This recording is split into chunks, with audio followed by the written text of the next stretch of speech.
Friday the 13th, and it's Talking Reds. Glenn Price from ESPN here to have a quick chat, because we're dead busy today with Chocker. We're running around doing loads of podcasts, which you should listen to. You should subscribe to the Anfield app, listen to the podcast, tell us what you think. That's the idea. But yeah, quick video. Shaqiri news, Glenn. What's the latest? Yeah, so as we're recording this at 11:46, so he's having a medical. Liverpool and Stoke have agreed a deal. 13 million, decent, and you know, barring any hitches, the deal should go through sometime soon. Feel like it's a pretty good deal. 13 million for a player who's done well on the biggest stages, World Cup, Champions League. Sort of really can't pass up on it, especially when Liverpool have been after him in the past. And even if you're looking at it like a cynical Chelsea move, which I don't think it is, but if you buy him for 13 million now, probably going to be worth at least double that if you sell him in a year or two's time. Still 26, isn't he? Yes, but I don't think that's the case. But I mean, if you're looking for it to, you know, if it doesn't go well, that's another reason why Liverpool maybe have made this deal. But yeah, Liverpool needed much needed depth in the final third. He has a bit of quality and a bit inconsistent, but I don't think he's going to. You know, Liverpool's first choice if in the front three is still Salah, Firmino and Mane. Yeah. So, yeah, can't really complain for 13 million, can you? I quite like him, I've got to be honest with you. I think he's got a touch of the Mavericks about him. You know, he can be a little bit grumpy apparently at times and things like that. But, you know, sort of some of the great players are. And, like, I just think, I don't know, I like someone who's got a little bit of character about him, and I think he has. I think, you know, he's obviously got ability. You can put a defender on their arse. We know that loads of teams are going to come to Anfield next season and sit in and try and grab a point like they always do, and they'll no doubt be frustrating afternoons. I just think it makes sense in terms of who you've got to bring off the bench at times and things like that. And we've seen the massive drop-off, as you say, from the brilliant front three to who comes next. We've seen it in the Champions League final as well, where you're sort of glancing towards the bench going, I don't know, and he ends up bringing on sort of two unfit midfielders, really. So it ticks a lot of boxes for me. I don't think it's one like where you're getting really excited and you're out in the street with a load of pyro, but it's just something that's a bit better than what we've got. And I think lots of clubs, lots of managers do that, where, you know, every single signing can't be a £75 million world record. Just, you know, if you're incrementally improving your squad all the time, then surely you reap the benefits of that. And I get the idea that he's not a runner and he's not someone who's traditionally tracked back, but the front three is probably where you need them to track back least, of course, anyway. And plus as well, he's going to have something to prove, isn't he? He's been kicking around at Stoke. He obviously didn't enjoy the latter stages of the season, and he had a bit of a pop, didn't he, at the quality of the team and the squad, which didn't go down well, surprise, surprise. But when he comes here, he's playing with much better players. All of a sudden, he isn't the main man, he's just another one of many. And so that benefits him in terms of he's not going to be like man-marked and stuff like that, I wouldn't think, because, you know, teams when they're facing Liverpool, they've got lots of other things to be worrying about.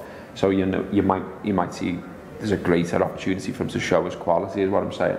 But also, if Klopp's literally saying to him, well, if you want game time, mate, you're going to have to track back. Yeah. And if you don't, well, you just kick him round in the Ressies, then it's up to him, isn't it? Yeah, I think the character concerns are probably, you know, justified to an extent. He wasn't brilliant at Stoke a lot of the time. But those accusations were sort of thrown at Mane at Southampton. He was inconsistent. Yeah. It's a different club and a different challenge. And plus, it's like a dream move for him. Yeah. He wanted to move in 2014, but Bayern Munich wouldn't allow him. He's had interest from other clubs as well this summer, but just, I don't know, from what I hear, and just dead set on moving to Liverpool. And that can do a lot. That can make a player, you know, make a player feel really motivated to do stuff they're maybe not willing to do at other clubs. I mean, I don't think he's going to be in start a week in, week out, but I think he's really going to enjoy his time at Liverpool, I think, just from a personal point of view, and that sort of translate onto the pitch in terms of performances, I think. And he got 8 goals in the last season in a team that went down. In a team that only scored, I think, 35 across the course of the season. He got 8 of them, so percentage-wise, that's not bad. And again, he's playing with better quality. You know, players say, and you've heard them say it all the time, that when they're playing with people who are on their level, it's much easier in terms of the runs that people make, the intelligence, that sort of thing. If you're playing with a gang of lads who went down, maybe, you know, maybe that was a frustration for him there, and maybe he comes here and he just enjoys his football a lot more. Yeah, I remember when Wijnaldum signed for Liverpool, I spoke to someone who'd worked with him at Newcastle, and he said the problem with Wijnaldum in that he didn't score that many goals or whatever is that they couldn't get the ball enough to him so that he could show his qualities, whereas you see him now at Liverpool. I think he's been a decent, really good signing for Liverpool. That's because he's playing with better players, he's able to get the ball. So at Newcastle he was playing in a number 10 position, but because they were dreadful and you know, fighting relegation in the Premier, I think it was under Steve McLaren, they just struggled to get the ball to him and you know, let him do his thing with it, whereas he's now at Liverpool, he's a really good midfielder, competent midfielder, fits in well, and hopefully you're thinking maybe that could happen with Shaqiri. Better players around him, more chances to get on the ball, and I know Neil Atkinson really dislikes the fact that he blams it quite often, and it doesn't always come off, but he can do special moments, and I think there is a lot to be said for players that can do that. There, by the way, I mean, does he expect every goal to be walked in? Yeah, and a tap in from 2 yards? Like, I mean, look, you know, sometimes pot shots work. So. And that's what a lot of, you know, football's such a fine line that managers, his jobs and results and trophies are all based off these like moments of magic and quality, and I think he's decent at the dead ball as well, isn't he? Which is another thing which we're maybe lacking a little bit with Coutinho gone. So, you know, that's another thing, that's another plus point, if you like, that when he's on the pitch. He can take corners, he can take free kicks, and he can potentially win you a game from that as well. All for 13 million as well? All for 13 million, absolute bargain. It's sound, let's get excited about it. He's going to be a red, he's going to wear the red, he's going to play at Anfield, and anyone, when they pull on the shirt, you back them in my book, whether you liked it or you didn't like it, or you didn't want us to sign them or whatever. Once they've got the shirt on, they're playing for your team, you support them. And, you know, that's what we're all in it for up the Reds. Just wanted to talk quickly about Danny Ward as well, being a suggestion now in the latest in, you know, the epic goalkeeper chat that seemingly goes on forever around Liverpool, that Klopp has been impressed with him and he's going to give him a big chance. I don't know what to say on this one myself, to be honest, other than it's a bit strange that he didn't get a go some other time then, and like, why now? I don't know. I'd like to see him.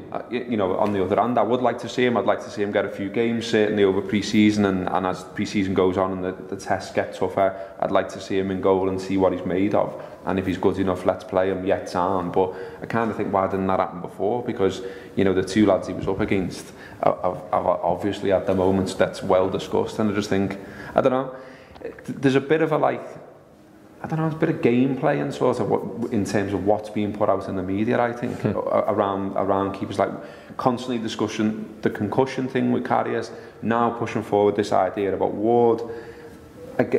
Maybe they're just looking at everyone fuming about keepers and saying we've got to say something.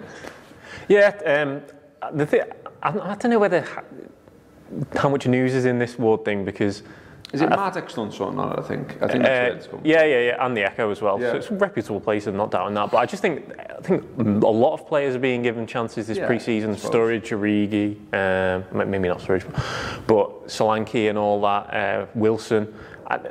And Ward had this chance last summer as well. It just he picked up an untimely injury that meant he couldn't really feature that much in the pre-season. So he could very well have been Liverpool's number one, because from what I know, he definitely did have a chance to, you know, compete in that three-way tussle for the number one jersey last summer, but obviously injury. Yeah, he's fit now. Did all right against Tranmere. Made a decent save. Obviously, we're not seeing what's been, you know, done in training and whatever. Yeah. Good reports from Huddersfield. Good reports from when he was up at Aberdeen. Yeah, he only played once last season, didn't he, against Leicester? It was a defeat, but I think he did all right. Came and collected a few crosses.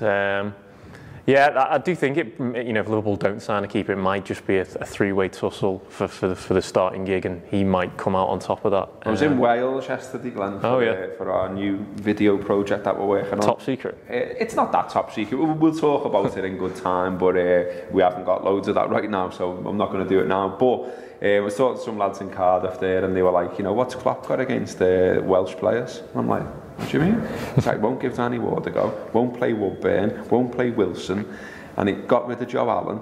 And I'm like, when you put it like that. So, I mean, you know, I don't know. Obviously, there's nothing in that. I don't think. My reply to that was, well, Ward, if he was that good, surely would have got to go, which is what we just said. Woodburn, young, where's he playing? No one's doubting his talent. similar really for Wilson as well. Has he got the physicality to cope? They give him a new contract now, though, haven't they? But yeah, we'll talk about all of these things on the Anfield Apps podcast. We're going downstairs now to record a gutter about the latest transfer gossip, about Shaqiri, getting into a bit more depth on that. So that'll be out today. AFQ, I think, is already out there because they recorded it yesterday, because this afternoon we're going over to the Whittle to play foot golf to help with to raise charity for ARC, which is a homeless charity on the Whittle. So we're looking forward to that. What else will be out today? City Talk will be out today. That's always there, 15:48 AM at 6:30 if you want to listen to it live, if you like. And then about 8 o'clock it'll be released as a podcast, a free podcast. So if you've never listened to an Anfield App podcast, a nice free one there to give you a taste of what it's all about. Going to leave it there, Glenn. Yeah. Thanks for coming in, mate. Have a good weekend. You have a good weekend as well. If you're going to Bury, might see you there. And yeah, we'll be back next week to talk about the Reds again. Up the Reds.